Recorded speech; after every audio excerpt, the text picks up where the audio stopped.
Konnichiwa minasan, welcome back to another video. ഞാൻ നിങ്ങളുടെ സ്വന്തം എക്സ്ട്രാ കോമിക്. സോ നമ്മൾ ഇന്ന് നോക്കാൻ പോകുന്നത് ദി ബിഗിനിങ് ഓഫ് ദി എൻഡിൻ്റെ സീസൺ 4 എപ്പിസോഡ് 19 മലയാളം മാൻഹോ എക്സ്പ്ലനേഷനാണ്.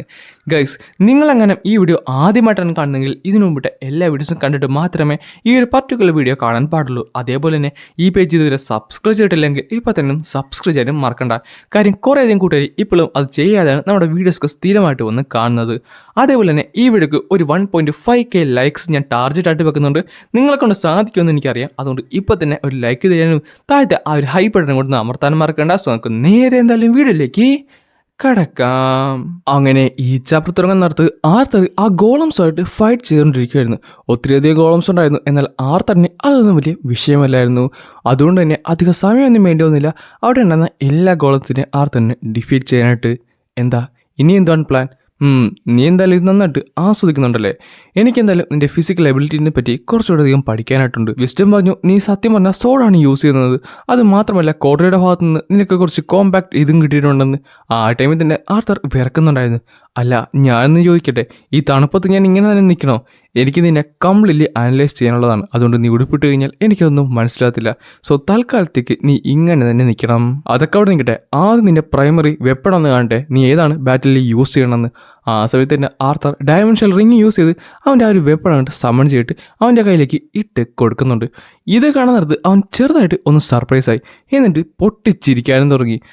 എനിക്കറിയാം നീ പുച്ഛിക്കുവാണെന്ന്, പക്ഷേ അത് കാണുന്ന പോലെയല്ല. വേണമെങ്കിൽ ഞാൻ കാണിച്ചു തരാം. അടങ്ങ്, എനിക്കിത് നന്നായിട്ട് തന്നെ അറിയാം. നിനക്കിതിനെപ്പറ്റി നേരത്തെ അറിയാമായിരുന്നോ? നീ ചോദിച്ചിട്ടുണ്ടോ അവനോട്?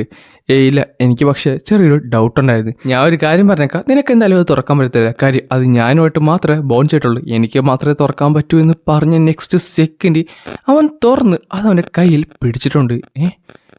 ഇതെങ്ങനെ സംഭവിച്ചു? അല്ല, നീ റാഷർ ആയതുകൊണ്ട് അങ്ങനെയാണോ നിനക്ക് ആ സോഡ് തുറക്കാൻ പറ്റിയത്?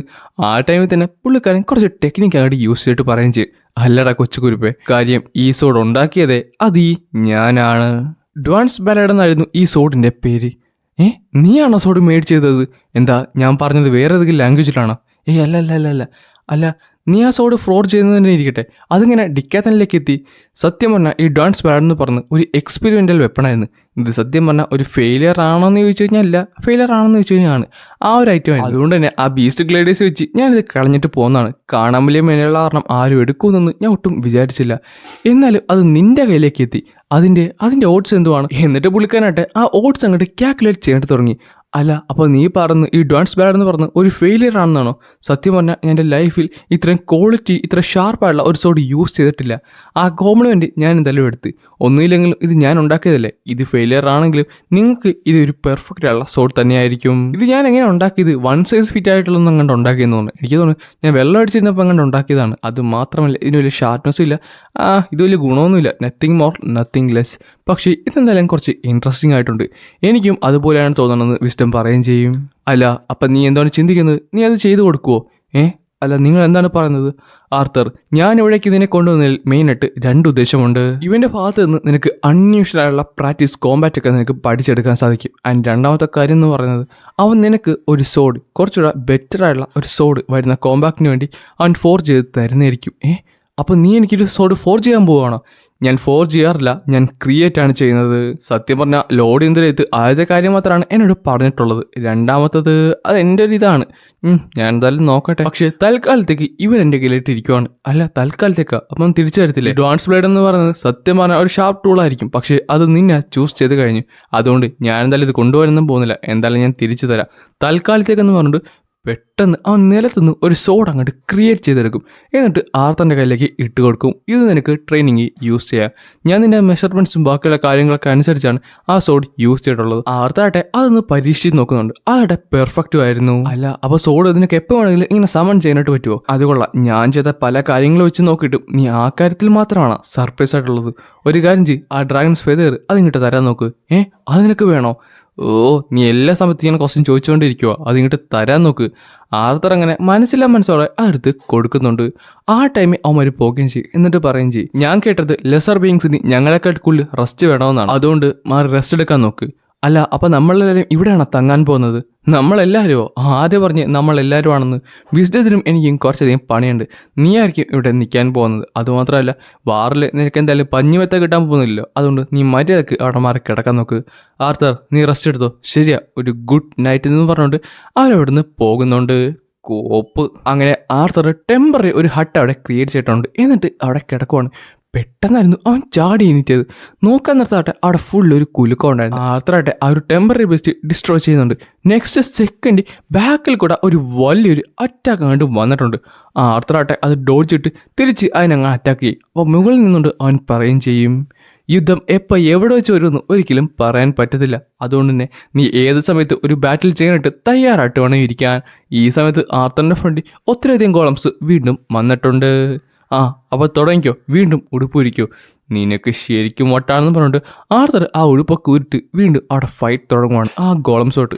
ഈ സമയത്ത് തന്നെ അവൻ പറയും, നിന്റെ മെയിൻ ഗോൾ എന്ന് പറയുന്നത് ആ ഗോളം ജനറലിനെ കണ്ടോ, അവരുടെ തലയിൽ ഒരു ക്രൗൺ പോലെ ഉണ്ട്, അവരെ നീ ഡിഫീറ്റ് ചെയ്യണം. ഈ സമയത്ത് തന്നെ ആർത്തർ ഫൈറ്റ് ചെയ്തുകൊണ്ട് മുന്നോട്ട് പോകുവാണ്. തന്നെക്കൊണ്ട് പറ്റുന്ന എല്ലാ രീതിയിലും ആർത്തർ അറ്റാക്ക് ചെയ്യുന്നുണ്ട്. ഫയറും ലൈറ്റ്നിങ്ങും എല്ലാം യൂസ് ചെയ്യുന്നുണ്ട്. പക്ഷെ പെട്ടെന്നായിരുന്നു തലയുടെ പുറകിൽ കൂടെ ഒരു ആക്സ് അവൻ്റെ നേരെ സ്വിങ് ചെയ്തത്. എന്നാൽ ആരും പ്രതീക്ഷിക്കാതെ ഒരു വൈറ്റ് ഗോളം വന്ന് ആർത്തറിനെ പ്രൊട്ടക്ട് ചെയ്യും. എന്നിട്ട് വേറൊരു വൈറ്റ് ഗോളം വന്ന് അവനെ അറ്റാക്ക് ചെയ്ത ആ ഒരു ഗോളത്തിനെ കൊന്നുകളയും. ഈ സമയത്ത് അവൻ പറയുന്നുണ്ട്, ആർത്തർ നീ യുദ്ധത്തിൽ ഒരിക്കലും ഒറ്റക്കായിരിക്കത്തില്ല, നിനക്ക് അലൈസ് ഉണ്ടാകുന്നതായിരിക്കും. പക്ഷേ ഈ യുദ്ധത്തിൻ്റെ മെയിൻ പ്ലെയർ അത് നീയായിരിക്കും, അത് മറക്കാൻ പാടില്ല. സോ നീ എന്താണ് ചൂസ് ചെയ്യാൻ പോകുന്നത്? ഒഫൻസ് ആണോ എന്ന് ചോദിക്കാൻ നേരത്ത് ആർത്തർ മുന്നിലേക്ക് പോയി കുറച്ചധികം ഗോളംസിനെ ഡിസ്ട്രോയ് ചെയ്യുന്നുണ്ട്. എന്നാൽ ഇതേ സമയത്ത് തന്നെ ആർത്തർ ആ ഗ്യാപ്പ് ഇട്ടുകൊണ്ട് തന്നെ അവൻ്റെ അലൈസിനെ ബാക്കിയുള്ള ഗോളംസൊക്കെ ഡിസ്ട്രോയ് ചെയ്യുന്നുണ്ട്. നീ നിന്റെ ടീംമേറ്റ്സിൻ്റെ അടുത്തിരുന്നില്ലെങ്കിൽ അത് നിനക്ക് ഒരു ഡിസഡ്വാൻറ്റേജ് ആയിരിക്കും. അങ്ങനെ കുറേയധികം സമയം കടന്നുപോയി. ആർത്തർ ആ ഒരു യുദ്ധം ചെയ്തുകൊണ്ടേയിരുന്നു. അവസാനം അവനതിനെ ഡിഫീറ്റ് ചെയ്തു. ആ ഒരു ഗോളത്തിൻ്റെ ജനറലിനെ ഡിഫീറ്റ് ചെയ്തു. ആർത്തറാട്ടെ ക്ഷീണിച്ച് അവിടെ കിടക്കുവാണ്. കോപ്പ് അത് ശരിക്കും ബ്രൂട്ടലാണല്ലോ. ഞാൻ എന്തായാലും ടോട്ടൽ നമ്പർ ഓഫ് കാഷ്വാലിറ്റീസ് പറയാം. നിന്റെ സൈഡിൽ 207 പേര്, മറ്റേ സൈഡിൽ 512 പേരുണ്ട്. പക്ഷേ അതൊട്ടും നല്ല കാര്യമല്ല. നിന്റെ സൈഡിലുള്ള കുറേ പേര് മരിച്ചിരിക്കുന്നു. നീ ഇങ്ങനെ കൊന്നു കഴിഞ്ഞാൽ നിന്റെ കൂടെയുള്ള പലരും മരിച്ചു പോകുന്നതായിരിക്കും. അവർ ജസ്റ്റ് സ്റ്റോൺ ഗോറില്ലേഴ്സ് ആണ്, അവരെൻ്റെ അലൈസ് ഒന്നുമല്ല. അതുകൊണ്ട് എനിക്കങ്ങനെ തോന്നിയിട്ടില്ല. ഈ ടൈമിലാട്ടെ ആർത്തറിനെ കഴിക്കാനും കുടിക്കാനുള്ള വെള്ളം അവൻ കൊണ്ടുവന്നിരുന്നു.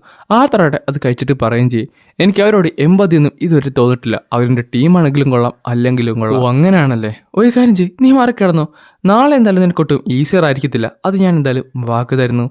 ആർത്തറാട്ടെ അങ്ങനെ കിടക്കുകയും ചെയ്യും. കിടന്ന നെക്സ്റ്റ് സെക്കൻഡ് തന്നെ അവൻ ഉറങ്ങിപ്പോയി. കാര്യം അത്രത്തോളം ക്ഷീണം ആർത്തറിനുണ്ടായിരുന്നു. അങ്ങനെ പിറ്റേ ദിവസമായി ആർത്തർ വീണ്ടും ആ ഒരു ഫൈറ്റിങ്ങിലേക്ക് പോയിട്ടുണ്ട്. പെട്ടെന്നായിരുന്നു അൺയൂഷ്വലുള്ള ഒരു കാഴ്ച അവൻ കണ്ടത്.